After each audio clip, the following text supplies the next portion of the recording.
the resident engineer in charge of supervision of this project, which is rainwater harvesting and sanitation blocks in primary schools in Kwale County.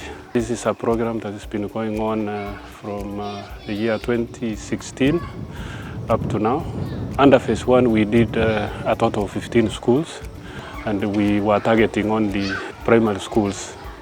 The purpose, which is kind of to transfer healthy education and usefulness of having this kind of facilities within the community setup.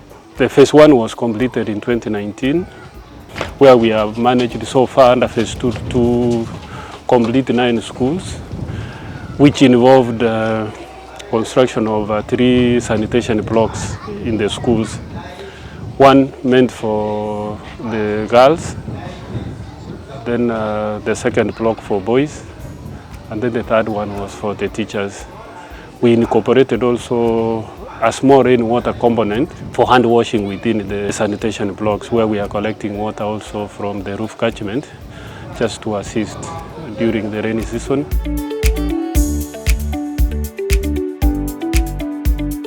Most of these villages, they do open air defecation, and under the sanitation program, under Kwale County and Kenya Water also, there is that process of sensitizing the community to change habits.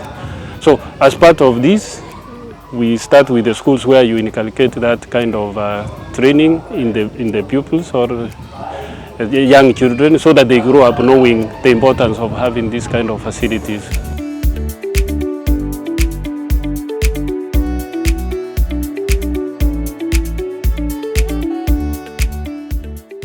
First and foremost, we are very thankful for this project because it has really helped us in many ways in our school.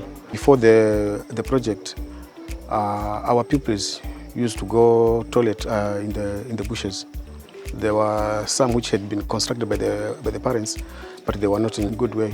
So when the children used to go there, sometimes they could go and find some snakes coming out of the holes, so it was dangerous. But after the construction of the toilets, things started changing, and the children were very happy. They are enjoying when they come to school. After going to the toilet, then the hand washing facilities are there. They are enjoying. About the water tanks, they are also helping us because with this new CBC curriculum, it has very many projects that we are doing, especially in agriculture. So sometimes you find that a teacher is teaching, maybe there's a project whereby irrigation is needed.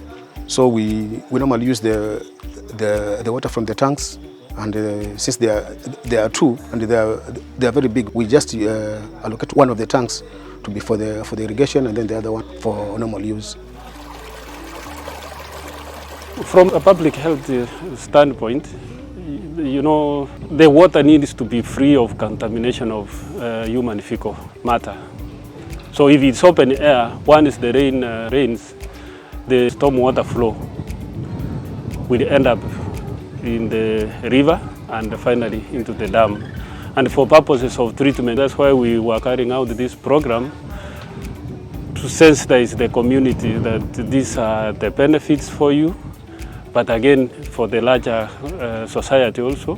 Because otherwise, once that is quite high, then also the treatment regime changes for you to make sure that that contamination is eliminated from the water that ends up in the dam for it to be suitable for human consumption.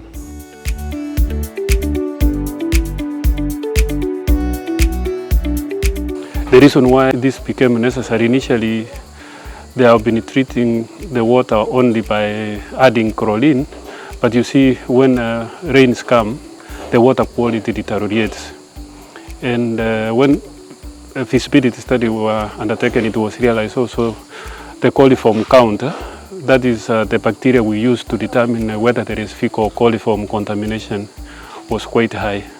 That's when the recommendation was made that we do a conventional water treatment plant, which will remove sediments and also bacteriological contamination to required levels according to the World Health Organization standards for potable water.